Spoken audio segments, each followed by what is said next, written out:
Hillary Clinton had not expected this. The woman who once called her a Russian asset, who demolished her presidential ambitions in a single debate moment back in 2019, now sat across from her with far more than words at her disposal. Director of National Intelligence Tulsi Gabbard occupied the center chair of the Senate Intelligence Committee's investigative panel, surrounded by stacks of classified documents, FBI reports, and emails that Clinton had spent years insisting didn't exist. The marble hearing room fell silent as Gabbard opened the first folder. Cameras from every major network focused on Clinton's face, composed carefully neutral, but her eyes betrayed something the public rarely saw: calculation. She was measuring distances, weighing options, searching for exits that didn't exist. Mrs. Clinton, Gabbard began, her voice carrying the measured tone of someone who had waited 5 years for this moment. Thank you for appearing before this committee. We have a great deal to discuss about your use of intelligence agencies, your handling of classified material, and what appears to be a systematic pattern of placing personal ambition above national security. Behind Clinton, her attorney shifted uncomfortably. The committee chairman, Senator Tom Cotton, leaned forward with barely concealed anticipation. The ranking Democrat, Senator Mark Warner, looked like he wished he were anywhere else. This was not going to be a typical Washington hearing. This was going to be a reckoning. Gabbard turned to the first exhibit, sliding it across the polished wood table. Her fingers, steady from years of military discipline, didn't tremble as she began.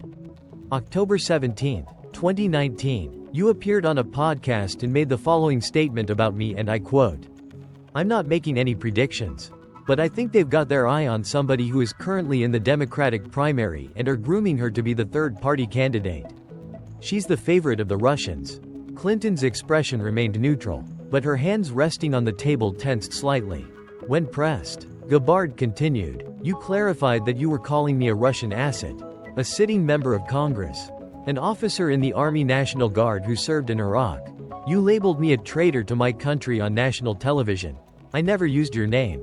Clinton began. "You didn't have to." Gabbard's interruption was surgical. "Every major news outlet immediately identified me as the target of your accusation. The damage was instantaneous and intentional. But here's what interests this committee, Mrs. Clinton. The coordination behind that accusation." She pulled out a series of emails, each one tagged with exhibit numbers. "These are internal communications from your political team obtained through subpoena. October 12, 5 days before your podcast appearance. Subject line, TG strategy. Would you like me to read them aloud? Or would you prefer to explain to this committee why your staff was developing a coordinated media strategy to label me as a Russian operative?" The room's temperature seemed to drop. Clinton's attorney leaned in to whisper something, but she waved him off. Those emails were discussing opposition research, which is standard political practice. Opposition research. Gabbard let the words hang in the air. Mrs. Clinton, opposition research involves finding facts about an opponent's record, their votes, their statements. What these emails describe is something else entirely. Let me read from Exhibit 3B. We need NBC, CNN, and WEO coordinated on the Russia angle. State Department sources can provide background on Syria meetings. Intel community contacts should remain anonymous. She looked up from the document, her gaze level and unblinking. "You didn't just attack me, Mrs. Clinton. You orchestrated a coordinated campaign involving mainstream media outlets. And according to this email, intelligence community sources to paint a sitting congresswoman as a foreign agent. Not because you had evidence. Because I threatened your political interests." Senator Cotton jumped in. "Director Gabbard, can you tell the committee what intelligence assessment, if any, supported Mrs. Clinton's allegation?" "Yes, Senator. As Director of National Intelligence, I now have access to every intelligence report, assessment and source collection regarding foreign influence operations. I've reviewed 5 years of material." She paused for effect. "There has never been, not once, any intelligence indicating I had improper contact with Russian officials, received Russian funding, or coordinated with Russian interests. The entire allegation was fabricated." Clinton leaned forward, her voice taking on the patronizing tone she reserved for moments when she felt cornered. "Director Gabbard, I think you're being overly sensitive about what was clearly political commentary during a heated campaign." Overly sensitive. For the first time, emotion crept into Gabbard's voice. "You accused a combat veteran of treason. You used your platform as a former Secretary of State to suggest I was working for a hostile foreign power. And when I sued you for defamation, your spokesperson responded in Russian, mocking me. She pulled out another document. But what really interests me is this. Why did the New York Times, just 2 days before your podcast appearance, publish an article suggesting I was the Kremlin's preferred Democrat? A coincidence. The document landed on the table with a soft thud. This is an email from one of your former State Department staffers to a New York Times reporter dated October 15, 2019. It references background material on Gabbard's suspicious Syria connections and suggests the reporter might want to talk to sources at State about her isolationist positions aligning with Russian interests. Clinton's composure finally cracked just slightly. A muscle in her jaw twitched. So, let me be clear about what happened, Gabbard said, her voice returning to that measured prosecutorial tone. Your team coordinated with media outlets to plant stories about me. Then you appeared on a podcast to amplify those stories. Then your surrogates in the intelligence community, people you'd worked with for years, whispered to journalists about concerns regarding my foreign policy positions. All of this created a narrative that I was somehow compromised by Russia. She leaned back in her chair, letting the silence build. The irony, Mrs. Clinton, is that while you were calling me a Russian asset, you were the one who had actually funded intelligence work using Russian sources. But we'll get to that later. Senator Cotton cleared his throat. Mrs. Clinton, do you have any evidence, any at all, to support your October 2019 allegation that Representative Gabbard was being groomed by Russians? The silence stretched. Clinton's attorney whispered urgently. She shook her head. I was expressing concerns about yes or no. Mrs. Clinton, do you have evidence? No. The word hung in the air like an admission of guilt. Gabbard made a note on her legal pad, her expression unreadable. Round 1 was complete. Let's move to your time as Secretary of State, Gabbard said, shuffling papers with deliberate slowness. Specifically, let's discuss your private email server. Clinton's expression hardened. This was familiar territory, ground she'd defended hundreds of times before Congress. The FBI. In debates, she knew the talking points by heart. As I've said many times, using a private email account was a mistake, but it was allowed. Mrs. Clinton. Gabbard's interruption was gentle but firm. I'm not asking about your private email account. I'm asking about your private server in your basement containing classified information. And more importantly, I'm asking about what happened when you were ordered to turn that information over to Congress. She slid a timeline across the table large enough for the cameras to capture. March 4, 2015. The House Select Committee on Benghazi issues a subpoena for all emails related to Libya. Your attorneys acknowledge receipt of this subpoena. Clinton nodded. Yes, and we complied. We turned over all work-related emails to the State Department months before that subpoena. Did you? Gabbard's eyebrow arched slightly. Because according to the FBI's investigation, something very interesting happened between March 25 and March 31, 2015. 3 weeks after that subpoena was issued, she pulled out another document. This one marked with FBI letterhead. An employee at Platte River Networks, the company managing your server, had what he described to investigators as an oh moment. He realized he hadn't deleted your email archive as instructed in December 2014. So 3 weeks after Congress subpoenaed those emails, he used a software program called BleachBit to permanently erase 33,000 emails. Those were personal emails. Clinton interjected, her voice rising slightly. They were about yoga routines. My daughter's wedding. BleachBit, Gabbard continued as if Clinton hadn't spoken, is not a program you use casually. It doesn't just delete files. It overwrites them multiple times to prevent forensic recovery. As one FBI investigator told Congress, you don't use BleachBit for yoga emails. You use it when you really don't want anyone to see what you're hiding. Senator Cotton leaned in. Director Gabbard, for those watching who may not understand the technology, could you explain what using BleachBit means? Certainly, Senator. When you normally delete a file on a computer, you're essentially removing the signpost that tells the computer where that file is located. The data remains on the hard drive until it's eventually overwritten by new data. Forensic investigators can often recover deleted files. BleachBit is different. It actively overwrites the data multiple times. making recovery essentially impossible. It's the digital equivalent of shredding a document. Burning the shreds and scattering the ashes. She turned back to Clinton. The question is, why did your team feel the need to take such extraordinary measures to ensure these emails could never be recovered even by federal investigators with a subpoena? Clinton's attorney was scribbling notes frantically. She glanced at them, then back at Gabbard. I was not personally involved in the deletion of those emails. I didn't direct anyone to Mrs. Clinton with respect. That answer is carefully parsed. Gabbard pulled out testimony transcripts. Here's what the FBI investigation found. In December 2014, your chief of staff, Cheryl Mills, instructed Platte River Networks to change the email retention policy and delete emails older than 60 days. But the employee forgot. Then in March 2015, after the Benghazi committee issued its subpoena, that same employee remembered and carried out the deletion using BleachBit. She paused, looking directly at Clinton. Your attorney is correct that you didn't personally direct this deletion in March 2015. But here's my question. In December 2014, when the State Department requested that all former secretaries preserve their work-related emails, why did your chief of staff instruct your IT team to delete emails? And why didn't you stop the deletion when you learned about the subpoena in March? I never saw that subpoena. You never saw a congressional subpoena directed at you personally. Gabbard's disbelief was evident. Mrs. Clinton, you're an attorney. You served in the Senate. You were Secretary of State. Are you seriously telling this committee that when Congress issued a subpoena for your records, nobody thought to inform you?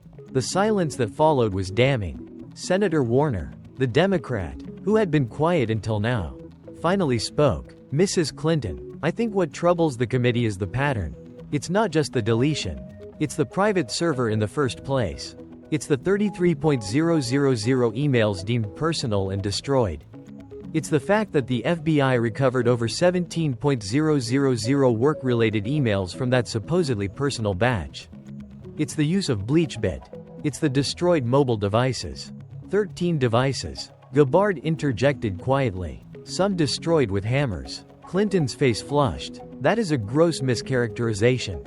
Those devices were old and needed to be disposed of properly, by physical destruction. Gabbard pulled out photos evidence from the FBI investigation showing shattered BlackBerry devices.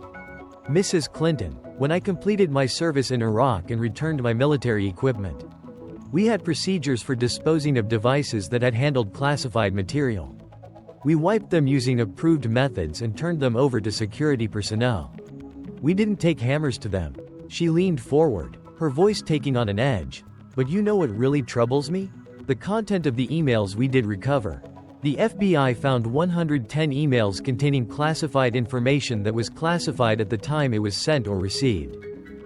22 of those were top secret, the highest classification level. 8 email chains contained information classified as special access program information material so sensitive that even most people with top secret clearance can't access it. Clinton started to respond, but Gabbard wasn't finished. You told the FBI you didn't know how to identify classified information because it wasn't marked with classification headers. But Mrs. Clinton, you received classification training when you became Secretary of State. You signed documents acknowledging you understood the rules. And as the head of an agency that generates classified material, you absolutely knew that not everything that's classified is marked as such. She pulled out a damning piece of evidence. Clinton's own signed non-disclosure agreement from 2009. This is your signature, correct, on a document stating, I hereby acknowledge that I have received a security indoctrination concerning the nature and protection of classified information. I have been advised that the unauthorized disclosure, unauthorized retention, or negligent handling of classified information by me could cause damage or irreparable injury to the United States, or could be used to advantage by a foreign nation. The room was so quiet that the clicking of camera shutters sounded like gunfire. Director Gabbard, Senator Cotton said, what consequences have other government employees faced for similar violations? Gabbard had been waiting for this question. She pulled out a list. In 2015, Naval Reservist Brian Nishimura was sentenced to 2 years of probation and a $7,500 fine for downloading classified materials to his personal device without authorization. In 2016, Marine Major Jason Briesler was forced out of the Marines for sending a single classified email over an unclassified system to warn colleagues about a security threat. An email that may have saved lives. In 2018, Air Force Staff Sergeant Mark Sims was court-martialed for mishandling classified information. In each case, the individuals faced severe consequences. Loss of clearance. End of career criminal charges. She looked at Clinton directly. You maintained a private server containing special access program information, the most highly classified material our government possesses, in your basement. When ordered to preserve those emails, they were destroyed using software designed to prevent recovery. And yet, the FBI declined to recommend prosecution because they couldn't prove intent. Tell me, Mrs. Clinton, do you think those service members I just mentioned had intent, or did they make mistakes just like you claim you did? Clinton's jaw clenched. I was cleared by the FBI. Director Comey said. Director Comey said you were extremely careless with highly classified information.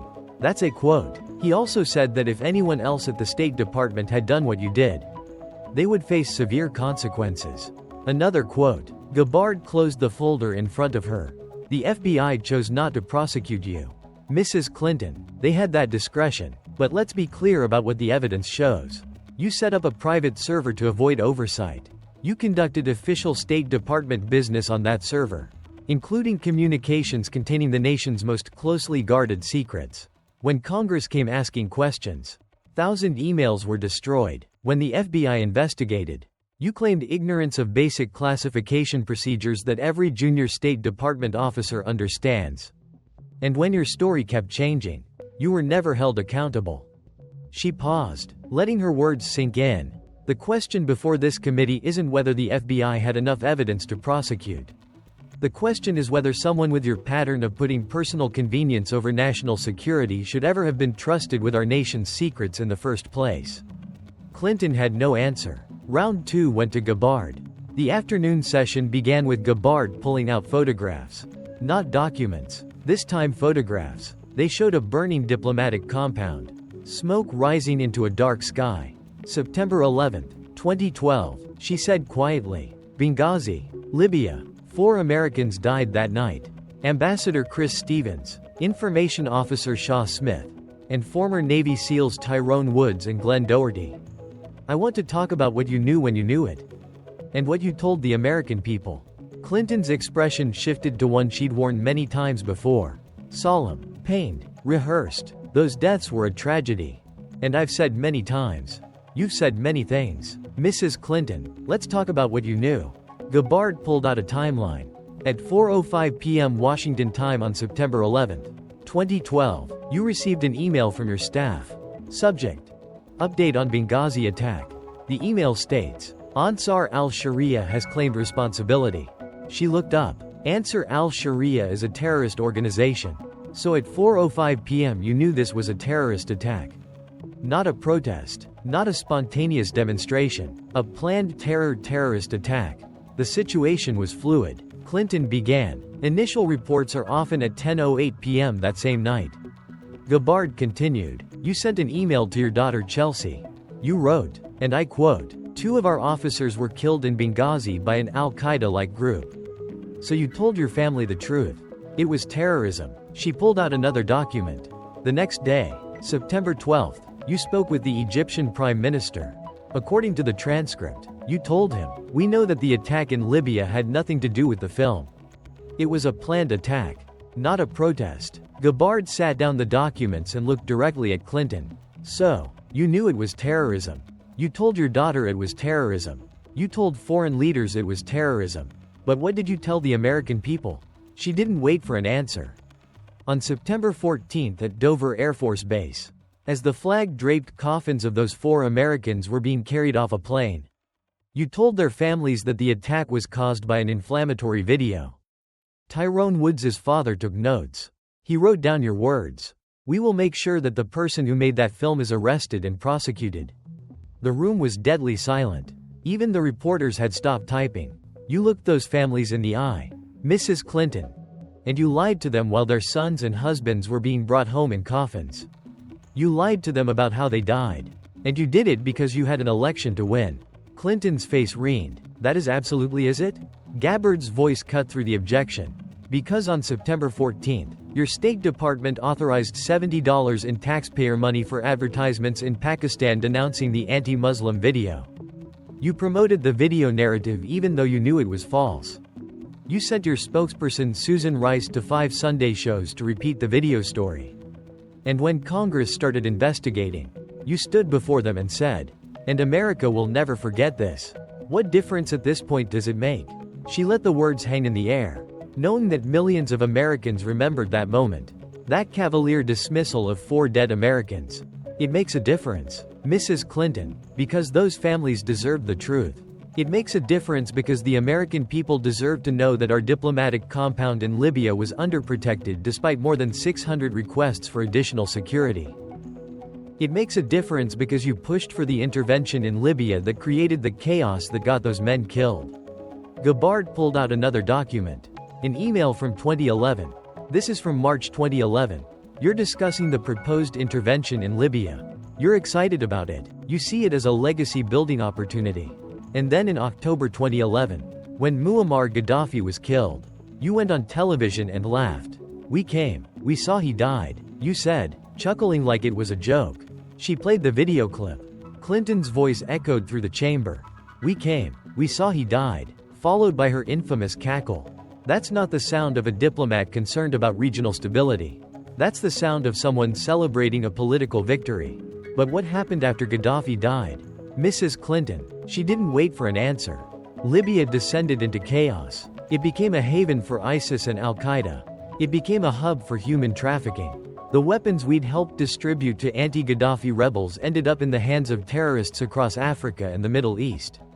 And our own embassy in Benghazi became a target because we'd destabilized an entire country and then left a skeleton security force to guard our people. Senator Cotton jumped in. Director Gabbard, did the State Department respond to those 600 security requests? No, Senator. Multiple diplomatic security agents testified that their requests were denied or ignored. One agent said the State Department was playing terrorist roulette. And when the attack happened when our people were under fire for 13 hours. No help came. She turned back to Clinton. As a veteran who served in Iraq, I've been in situations where we called for support and our military moved heaven and earth to reach us. Those SEALs who died in Benghazi, Tyrone Woods, and Glenn Doherty, they didn't have to be there. They were at a CIA annex a mile away. But when they heard the attack, they didn't wait for orders.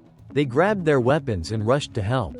They fought for 7 hours and they died on that rooftop because no help came. Her voice thickened with emotion. So when you say, what difference does it make, Mrs. Clinton? It makes all the difference in the world. Those men died because of policy decisions you championed and security requests you ignored. And then you lied about why they died because the truth was politically inconvenient. Clinton's attorney was whispering urgently. But she pushed him away.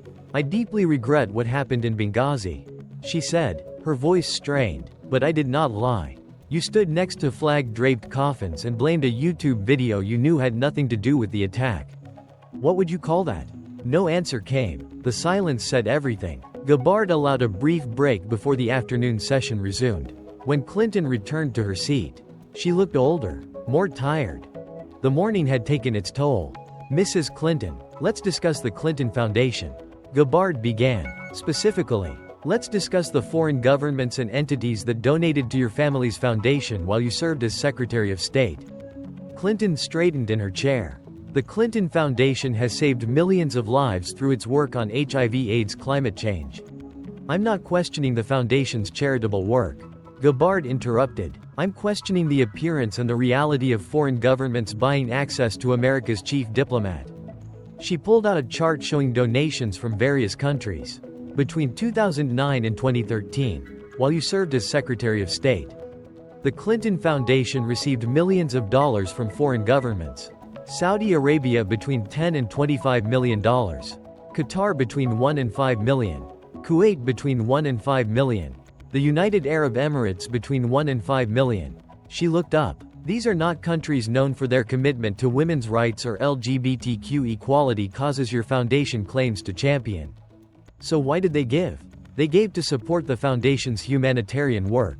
Clinton said, but her voice lacked conviction. Did they? Gabbard pulled out internal State Department emails. Because these emails tell a different story. This one is from your Deputy Chief of Staff, Huma Abedin, to another staffer. It's about a request for a meeting with you from a major foundation donor. The staffer asks if the meeting is necessary. Biden responds, he's a significant donor. We should try to accommodate. She pulled out another email. This one is from Doug Band, who ran the Clinton Global Initiative to Abedin and Cheryl Mills. He's asking them to help secure a position for someone who has done a lot for the foundation. Your staff responds by arranging meetings and making introductions. Gabbard set down the emails. This is the definition of pay to play.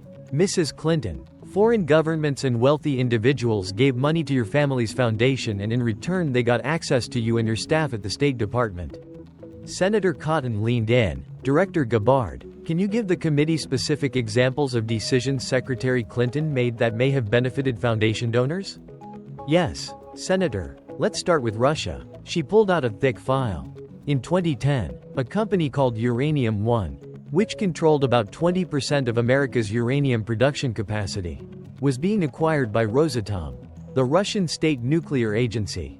This required approval from multiple U.S. government agencies, including the State Department. She opened the file. The chairman of Uranium One, Ian Teller, donated $2.35 million to the Clinton Foundation during and after the sale process. Other shareholders in Uranium One donated millions more. Former President Bill Clinton was paid $500 for a single speech in Moscow by a Russian investment bank with ties to the Kremlin. A speech given while the Uranium One deal was under review. Clinton started to object, but Gabbard kept going. The State Department approved the sale. 20% of America's uranium production capacity ended up under Russian control. And millions of dollars flowed to your foundation from people who benefited from that sale. I was not personally involved in that decision, Clinton said quickly. There were 9 agencies involved, but the State Department was one of them. And you appointed the person who sat on the committee that made the approval. You expect this committee to believe that millions of dollars in donations from deal principals to your family foundation had no influence whatsoever on that decision. She pulled out more documents. Or let's talk about Haiti. After the devastating 2010 earthquake, billions of dollars in aid flowed to Haiti. The State Department under your leadership played a major role in coordinating that aid. The Clinton Foundation also got involved, and somehow reconstruction contracts seemed to flow to Clinton Foundation donors and friends. For example, your brother Tony Rodham sat on the board of a mining company that received one of the first gold mining permits issued in Haiti in over 50 years. Despite the fact that he had no mining experience. Despite the fact that VCS Mining's permit raised serious environmental and corruption concerns. Clinton's face wrinkled. I had nothing to do with your brother getting a lucrative position in Haiti while you oversaw aid to Haiti. Mrs. Clinton. Haitians themselves protested. Haiti Grassroots Watch investigated and found that Clinton Foundation donors received preferential treatment for reconstruction contracts. The Haitian people called it disaster capitalism. What do you call it? She didn't wait for an answer, pulling out financial records. Here's what troubles me most. In 2014, as you were preparing to run for president, the Clinton Foundation received significant donations from foreign governments. That same year, your speaking fees hit record highs. $250 or more per speech from foreign entities and corporations with business before the State Department. She pulled out a chart showing the foundation's revenue over time. And then after you lost the 2016 election, something interesting happened. Clinton Foundation donations dropped by more than 75%. The Clinton Global Initiative shut down. Countries that had donated millions suddenly stopped giving. She looked directly at Clinton. If these countries were giving because they believed in your charitable work, why did they stop donating when you lost political power? The answer is obvious. They weren't investing in charity. They were investing in influence. Senator Warner spoke up, clearly uncomfortable. Director Gabbard, I think we need to be careful about implying that foundation donations automatically equal corruption. I'm not implying, Senator. I'm stating facts. Foreign governments gave millions to the Clinton Foundation. Secretary Clinton made decisions that benefited those governments or the individuals connected to them. After she lost power, the donations dried up. That's not charity. That's pay to play. She turned back to Clinton. You've spent your career claiming to fight for transparency, for accountability, for putting American interests first. But the evidence shows you used your position as Secretary of State to enrich your family foundation, to benefit donors, and to build a political war chest for your presidential campaign. You turned American foreign policy into a commodity for sale to the highest bidder. Clinton's hands gripped the edge of the table. That is a disgusting mischaracterization. Then explain the pattern. Mrs. Clinton, explain why foreign governments donated millions while you had power and stopped when you didn't. Explain the emails coordinating foundation business with State Department business. Explain why your staff treated foundation donors differently than regular citizens seeking State Department help. No explanation came, just silence and the clicking of cameras and the weight of evidence that couldn't be explained away. The hearing room had been tense all day. But as evening approached and Gabbard opened her final folder, the atmosphere became electric. Everyone in the room knew what was coming. Mrs. Clinton, I want to close by discussing your 2016 presidential campaign and specifically what you did when you realized you might lose. Clinton's eyes narrowed. I ran a campaign focused on issues that mattered to Americans.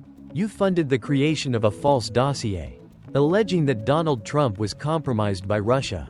And then you used your political connections to inject that dossier into American intelligence agencies and media outlets, triggering a 2-year investigation that tore this country apart. The words landed like a bomb. Clinton's attorney shot to his feet. Mr. Chairman, this is beyond the scope. Sit down, Counselor. Senator Cotton said quietly. It's very much within our scope. We're investigating the misuse of intelligence agencies for political purposes. Continue. Director Gabbard. Gabbard pulled out financial records. In April 2016, your campaign and the Democratic National Committee hired a law firm, Perkins Coie. Perkins Coie hired Fusion GPS, an opposition research firm. Fusion GPS hired Christopher Steele, a former British intelligence officer, to dig up dirt on Donald Trump. The total cost over $1 million paid through Perkins Coie to obscure the source. She pulled out the now infamous dossier. What Steele produced was this: a series of memos making salacious and unverified allegations about Donald Trump. The sources: Russian nationals with connections to the Kremlin. So, let me be clear, your campaign paid for a former foreign intelligence officer to collect information from Russian sources to influence an American election.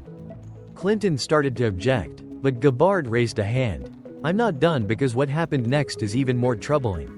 In September 2016, Steele began providing his memos to the FBI. He also provided them to the State Department where your former colleagues still worked, and he provided them to media outlets.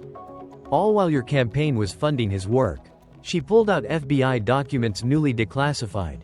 These are FBI records showing that Christopher Steele met with FBI officials and shared his dossier. The FBI used this dossier paid for by your campaign as part of their justification to seek a FISA warrant to surveil Carter Page, a Trump campaign associate. Senator Cotton interjected. Director Gabbard, for the record, did the FBI disclose to the FISA court that this dossier was funded by the Clinton campaign? No, Senator. The FBI's application mentioned that the information came from someone hired by people seeking to discredit Trump. But they didn't disclose that people meant the opposing presidential campaign. They presented it as credible intelligence when it was paid political opposition research. She turned back to Clinton. So, your campaign funded the dossier. The FBI used it to obtain surveillance warrants. Media outlets tipped off by sources connected to your campaign and to Steele began reporting on both the dossier's allegations and the FBI's investigation. And suddenly, in the final months of the 2016 campaign, the narrative became, Trump is compromised by Russia. Clinton's face was flushed. I had no knowledge of the specific work. Mrs. Clinton, your campaign paid for it. Your campaign manager, Robbie Moo, your campaign chairman, John Podesta, they knew. Are you seriously claiming that a 7-figure expenditure on opposition research about your opponent's alleged Russia connections happened without your knowledge? Silence. Let me tell you what Special Counsel John Durham found in his investigation. She pulled out the Durham report. Durham concluded that the FBI had no verified intelligence to justify opening an investigation into the Trump campaign. He found that the Clinton campaign through a lawyer named Michael Sussman fed information to the FBI about an alleged secret communication channel between Trump Tower and Russia's Alfa Bank, information that was quickly debunked but kept the investigation alive. She looked up. Durham also found that by July 2016, U.S. intelligence agencies had intelligence suggesting that your campaign was planning to vilify Donald Trump by stirring up a scandal claiming interference by Russian security services. The CIA briefed President Obama on this intelligence. Yet somehow the investigation into Trump continued while no one investigated whether you were manufacturing the entire Russia narrative. She set down the Durham report and picked up another document. This is your tweet from October 31, 2016, 1 week before the election. Computer scientists have apparently uncovered a covert server linking the Trump organization to a Russian-based bank. That wasn't true. You knew it wasn't true. Your campaign had hired the people who created that narrative. And you tweeted it anyway with 1 week left in the election. Clinton's jaw clenched. Opposition research is standard practice in politics. Opposition research is finding out your opponent's voting record, their past statements, their real business dealings. It's not paying a foreign operative to collect unverified gossip from Russian sources, then using your political connections to launder that gossip through the FBI and the media. It's not using the machinery of American intelligence to spy on your political opponents. Gabbard leaned forward, her voice dropping to just above a whisper. Let me make sure everyone understands the full scope of what you did. You paid for Russian-sourced information about your opponent. You had that information provided to the FBI, who used it to obtain surveillance warrants. You had it provided to media outlets who reported on both the allegations and the investigation. Then when Trump won anyway, you spent the next 2 years insisting that he was illegitimate because of Russian interference. The very interference narrative that you had helped create. She pulled out one final piece of evidence. A chart showing the timeline. Here's what happened. April 2016, your campaign hires Fusion GPS. June 2016, Steele begins producing memos. July 2016, Steele provides memos to FBI. September 2016, FBI uses dossier to support FISA application. October 2016, your campaign pushes Alfa Bank story.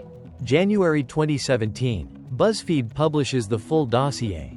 May 2017, Special Counsel Mueller appointed. 2 years and $32 million later, Mueller finds no collusion. She looked at Clinton with something approaching contempt. For 5 years, this country was torn apart over allegations that you helped create and promote. Families were divided, careers were destroyed, trust in our institutions was shattered. And it all started with opposition research you paid for using Russian sources that you then weaponized through our intelligence agencies and media. She paused. You called me a Russian asset, Mrs. Clinton, but everything I've just described, paying for Russian intelligence, using the FBI against political opponents, creating a false narrative about foreign interference. That's exactly what you did. So, I have one final question. The room was silent, everyone waiting. You spent years investigating Trump for allegedly colluding with Russia. But you're the one who actually paid for Russian-sourced information and used it to interfere in an American election. You're the one who weaponized intelligence agencies against your political opponents. You're the one who spread false information about foreign interference. So tell me, Mrs. Clinton, if I'm a Russian asset, what does that make you? Clinton sat frozen, her face pale. Her attorney was frantically scribbling notes. The Democratic senators looked like they wanted to be anywhere else. Finally, after what felt like an eternity, Clinton spoke. I have nothing further to say. I've answered your questions. This hearing has become a partisan.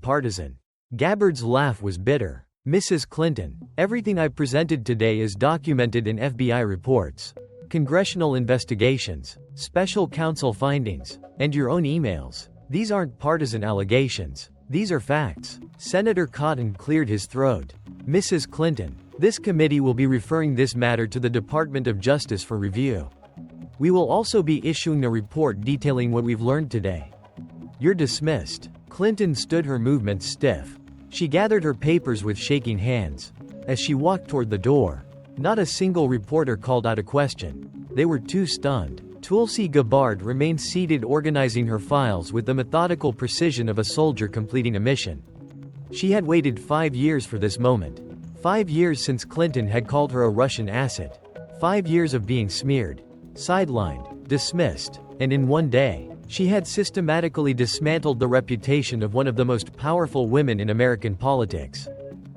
The video of the hearing exploded across social media within hours. By the next morning, it had been viewed 50 million times. #Clinton accountability trended at #1 nationwide. Even mainstream media outlets that had spent years defending Clinton couldn't ignore the evidence Gabbard had presented. Within 48 hours, the Department of Justice announced it was opening a formal investigation into whether Clinton had obstructed justice in the deletion of her emails, whether she had violated laws regarding classified information, and whether she had made false statements to federal investigators. By the end of the first week, 3 former Clinton staffers who had been granted immunity in the original FBI investigation came forward with new testimony, apparently no longer willing to protect a woman who looked increasingly likely to face criminal charges. Democratic donors and party leaders who had stood by Clinton through scandals before began distancing themselves. Several prominent senators who had defended her called for a full and fair investigation. Translation: they were jumping ship. The Clinton Foundation announced it would be restructuring its operations and returning certain donations. Within a month, it shut down most of its programs. Audit requests from multiple state attorneys general piled up. Bill Clinton canceled all his upcoming public appearances.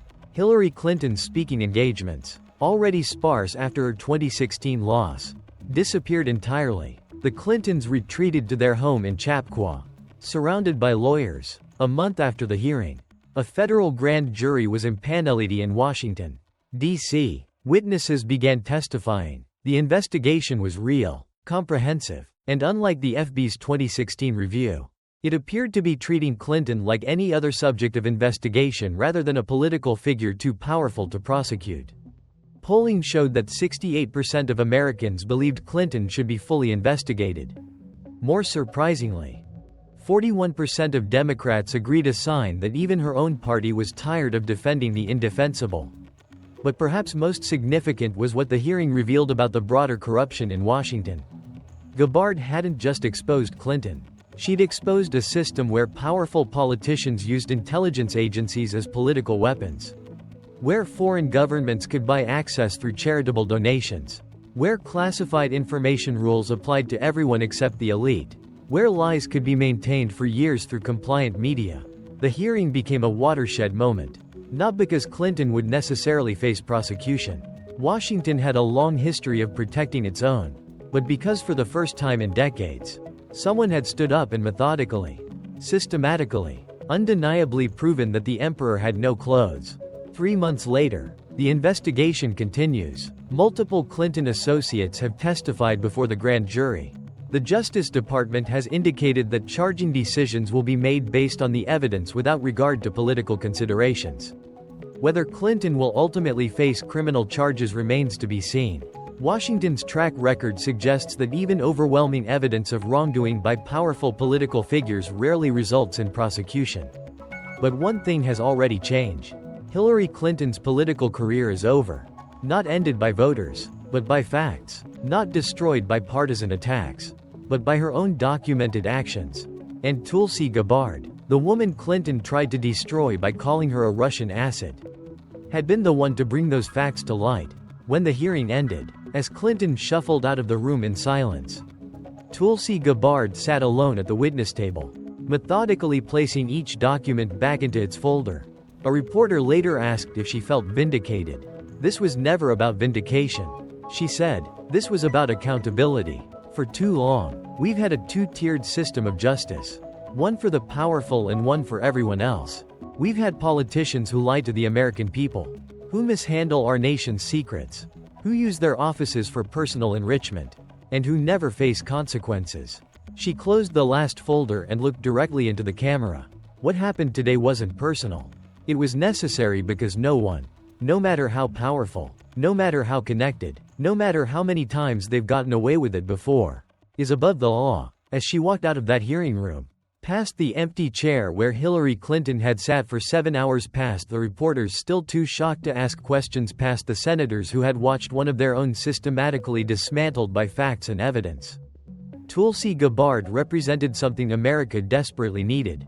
Proof that the truth, no matter how long it takes, will eventually be heard, and that those who abuse power, no matter how untouchable they seem, can be held to account. The marble halls of the Senate fell silent behind her. But across America, in living rooms and diners and on social media, the conversation was just beginning. This is just the beginning. The investigation continues, the evidence keeps mounting, and the American people are finally demanding accountability from those who thought they were too powerful to ever face consequences. What do you think? Should Hillary Clinton face prosecution for what was revealed in this hearing? Should there be consequences for weaponizing intelligence agencies against political opponents? For mishandling classified information? For pay-to-play schemes with foreign governments? Drop your thoughts in the comments below. And if you think this story needs to be heard by more people, if you believe in accountability for the powerful, share this video, because the only way we restore faith in our institutions is by proving that no one is above the law.